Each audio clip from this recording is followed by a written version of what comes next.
7 guns dealers can't sell. And it's getting worse every single day. In this video, we're exposing 7 popular guns that dealers can no longer sell in parts of America. From a folding 9mm to a rifle worth thousands, one state names them directly. Stay until the end because number 1 is an entire firearm family now heading toward a Supreme Court fight.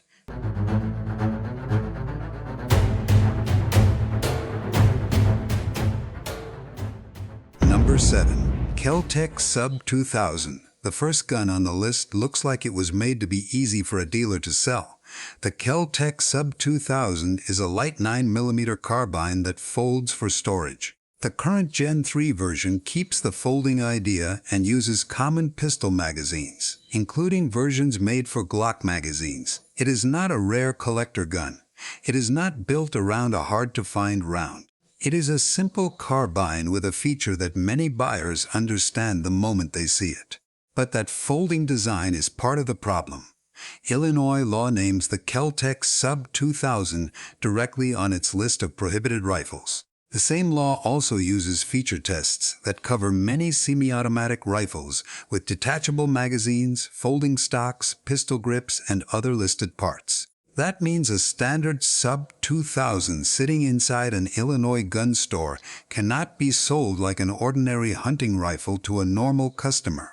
The dealer may have to return it, move it through a lawful out-of-state channel, or find a buyer who falls under a legal exception. The gun did not stop working.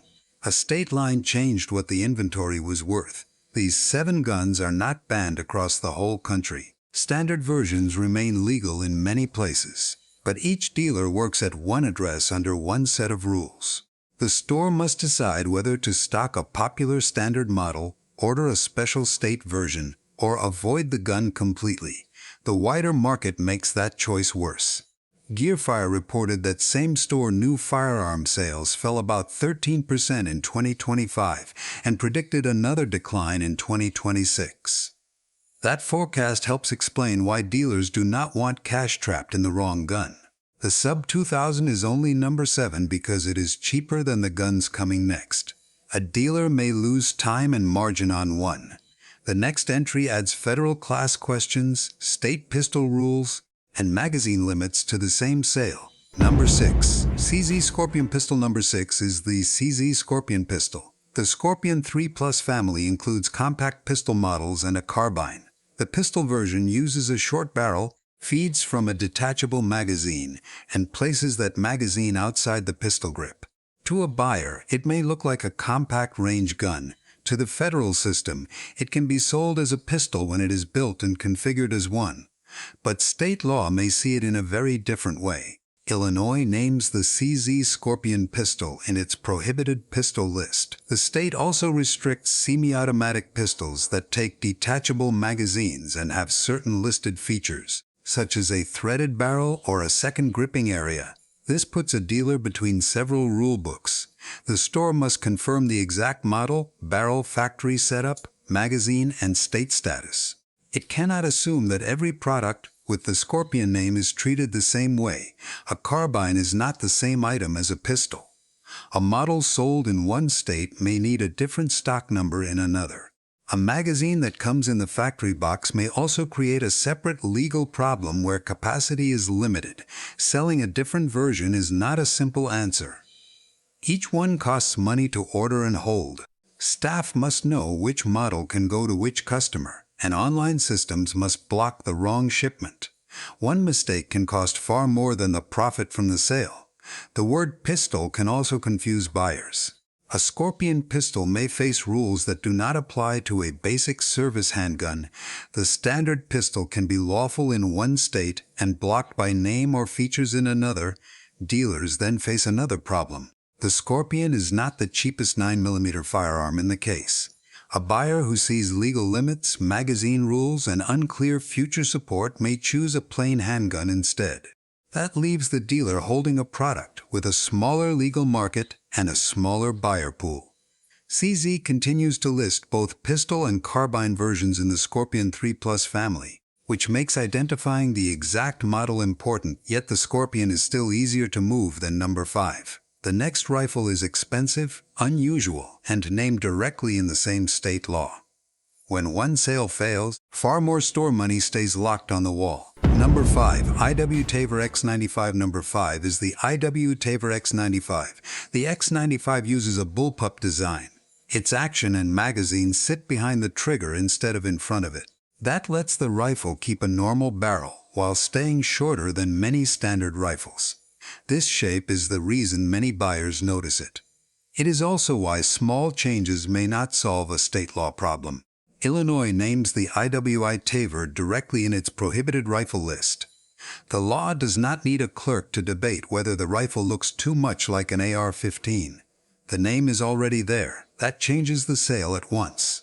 A dealer in a restricted state cannot treat a standard X95 like normal shelf stock for the general public.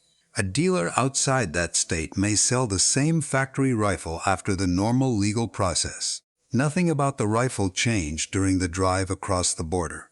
Only the law did. The X95 creates a larger money problem because it is a premium rifle with a smaller buyer pool. Its bullpup controls and balance feel different from a common AR-style rifle. Remove buyers in restricted states, and a high-cost rifle may wait months for the right lawful customer. A slow market makes that wait painful. Money tied up in one X95 cannot be used for faster-selling products. Dealers can sometimes send restricted stock to another licensed dealer in a place where it can be sold. But shipping, paperwork, fees, and lower wholesale offers can cut into the value. A return to the distributor may not always be available either. This does not mean the X95 is disappearing from America. IWI still supports the platform, offers training around the X95, and continues to provide customer resources. The real risk is that the legal market becomes too broken into pieces. A nationwide product becomes a regional product. A regional product needs lower inventory. Lower inventory means fewer stores let customers see or handle one before deciding to buy. That can reduce sales even in places where the rifle is legal. The next gun faces the same bullpup problem, but it carries almost 50 years of history and one of the most famous shapes in the firearm world. Even that history has not kept it off state lists. Number 4 is the Steyr AUG. The AUG first became famous in the 1970s. Its bullpup shape, polymer body, and built-in optic gave it a look that seemed far ahead of its time. Modern semi-automatic AUG models keep the basic layout alive for civilian buyers. That long history should make it easy to sell to collectors and fans. In some states, it does the opposite. Illinois names the Steyr AUG directly. Connecticut also uses named model and feature rules to restrict many semi-automatic rifles. The dealer does not need to be confused about the Illinois list. The name appears in black and white. This is where older inventory becomes dangerous. A store may have ordered an AUG because buyers asked for it. The rifle may have been fully legal when the order was placed. Then a new law, court ruling, or enforcement date can reduce the legal customer base before the gun sells. A dealer cannot lower the price enough to make an illegal transfer legal. That is different from normal dead stock. A slow-selling hunting rifle can be discounted until someone wants it. A named restricted rifle may still have willing buyers, but the dealer cannot complete the sale to them. The AUG costs enough that one unsold rifle matters. A small shop may depend on a few large sales to cover rent, insurance, security, payroll, and record keeping. There is no single legal version that works everywhere. States use different named lists, feature tests, magazine limits, and exemptions. Manufacturers respond with more stock numbers, while dealers guess which version local buyers will accept. The product line splits into smaller groups, and each group sells more slowly. The AUG is not number one because its buyer base was already narrow. The next rifle has a strong name, current factory support, and a price that can climb into several $1,000s. When that gun becomes restricted inventory, the dealer is not holding one problem. The dealer is holding a major part of the monthly budget. Number 3 is the FN SCAR family. Civilian SCAR rifles grew from a platform developed for military needs. FN introduced the commercial SCAR 17S in 2010 and later added other models. including the SCAR 20S precision rifle. The name carries weight. So does the price. Illinois directly lists FN SCAR along with other FN pattern rifles. For a dealer, that single word can turn a premium product into inventory that cannot be sold to an ordinary customer inside the state. The SCAR shows why restrictions hurt small stores in a different way than large chains. A large seller may shift one rifle to another location or warehouse. A small shop may have only one store, one local market, and one expensive rifle already paid for. It can try to transfer the gun out of state through lawful dealer channels, but another store knows why the rifle is being moved. That buyer may offer less than the first dealer paid. The original store then takes the loss. The SCAR already has a narrow price market. Legal limits make that problem worse, forcing the store to decide whether the possible profit is worth the risk. Current support from FN helps. The company still offers manuals and has continued to release SCAR parts and model options, but factory support cannot open a state market closed by law. That is the hard line running through this countdown. A gun can be current, wanted, and backed by its maker, yet still become nearly impossible for a local dealer to sell in standard form. The court fight adds more doubt. On July 10, 2026, the 7th Circuit upheld Illinois' state ban in a 2-to-1 ruling. That kept the law in place after a lower court had ruled against it. The industry side has said it plans to keep fighting. At the same time, the Supreme Court has agreed to hear challenges tied to semi-automatic rifle bans in Connecticut and Cook County, Illinois. So a dealer must make inventory choices before the nation's highest court gives a final answer. The SCAR puts thousands of dollars at risk, but number 2 can create an even harder compliance check because it comes in rifle and pistol forms, several barrel lengths, and several calibers. Number 2 is the SIG MCX Steyr LT. SIG built the MCX as a modular platform. Current Steyr LT models use a short-stroke piston system and are offered in calibers such as 5.56 NATO, 300 Blackout, and 7.62 by 39 mm. The family includes rifles and pistol versions. Some short configurations may fall under federal short-barreled rifle rules when fitted with a stock. That gives buyers many choices. It gives dealers many ways to make a costly mistake.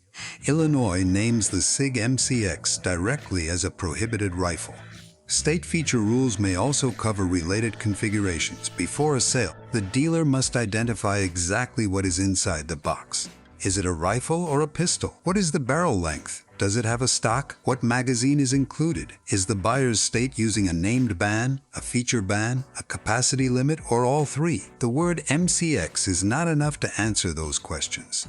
Modern modular guns can be harder to sell because one name covers products with different legal treatment. Online sales add more risk. A receiving dealer may reject a gun that does not meet local law, sending it back at added cost and killing the sale. The MCX Steyr LT is also a high-cost rifle. Like the SCAR, it can tie up a large amount of money in one box. Some dealers avoid that risk by taking special orders instead of keeping the gun in stock. That protects the store, but it makes the rifle harder for customers to inspect before buying. The store loses the power of a wall display. The customer loses the chance to compare fit and balance. A law in one state can therefore change how the product is sold across a much wider area. Manufacturers may answer with compliant models, but every new version creates another product code, another magazine choice, and another chance for confusion. The MCX takes number 2 because it sits at the meeting point of federal classification, state bans, magazine laws, and high inventory cost. Yet one platform creates a bigger problem than all 6 guns before it. It is sold by many companies. It comes in countless forms. It may be ordinary stock in one state and prohibited for a normal retail sale in another. And its future is now tied to the biggest gun law case heading toward the Supreme Court. Number 1. The AR-15 family. Number 1 is not one rifle. It is the AR-15 family. Illinois law does not name only a few versions. It says all AR types, then gives a long list of examples. That list includes the AR-15 and AR-10, Daniel Defense M4A1 rifles, Diamondback DB-15 rifles, Barrett Rec 7 rifles, and many more. A common Smith & Wesson M&P 15 or Ruger AR-56 may be normal dealer inventory in one state and blocked in standard form in another. This is why the AR family creates the largest sales problem in the industry. There are too many makers, too many versions, and too many state rules for one simple national stock plan. Smith & Wesson's M&P 15 Sport 3 shows how the market has changed. The standard rifle uses a 16-inch barrel, a mid-length gas system, and a 30-round magazine where that setup is legal. Smith & Wesson also lists state-compliant Sport 3 versions with 10-round magazines, fixed stocks, heavy barrels, or other changes. Those models do not all serve the same states. One version may be listed for California and New York. Another may be listed for Colorado, Maryland, or Rhode Island. The dealer must match the exact stock number to the exact destination. Stores must train staff, update websites, check distributor notes, follow court orders, and watch for new guidance. A rule can be passed, blocked, restored on appeal, or changed before the gun sells. That is what the title means by getting worse. It is not true that a new ban appears every single day. The pressure grows because each change adds more uncertainty to an already divided market. The Illinois case proves how quickly the picture can move. A federal trial judge struck down the state ban in 2024. Appeals kept the law active. Then, on July 10, 2026, the 7th Circuit upheld it. Only days earlier, the Supreme Court agreed to hear challenges involving Cook County and Connecticut. The Supreme Court's future ruling could change the direction of these laws. It could weaken some bans, uphold them, or create a new test that sends cases back to lower courts. No honest dealer knows the final answer today. Meanwhile, the market is already soft. Gearfire's same-store data showed a large drop in new firearm unit sales during 2025 and predicted another decline in 2026. A dealer facing lower demand does not want 10 nearly identical AR rifles that can only be sold in certain states or with certain features. The answer is often fewer guns on the wall. Some stores stock only compliant versions. Others take special orders or drop certain models. The result is strange. A buyer can cross a state line and find a completely different AR selection. The gun may have the same caliber, the same barrel length, and the same maker. A stock, grip, muzzle part, or magazine can decide whether the dealer may complete the sale. That is why the AR family takes number one. It is not because dealers across America have stopped selling it. Many still sell AR-style rifles lawfully. It takes number one because no other platform forces the industry to manage so many legal versions of the same basic product. The final truth is simple. These 7 guns did not become useless. They became harder to place in one national market. For a dealer, a firearm is not only a product. It is cash, shelf space, insurance risk, staff time, and a legal duty. When a state blocks a standard model, the store cannot solve the problem with a sale sign. The dealer must know the law, confirm the exact gun, and refuse the sale when the rules do not allow it. These restrictions remain different from place to place, and court cases are still moving. That means viewers should never treat a national video as personal legal advice. Buyers and owners need current information from their state, a licensed dealer, or a qualified local attorney. The guns are not disappearing from every store, but the simple national market that once let one model fit almost everywhere is disappearing fast.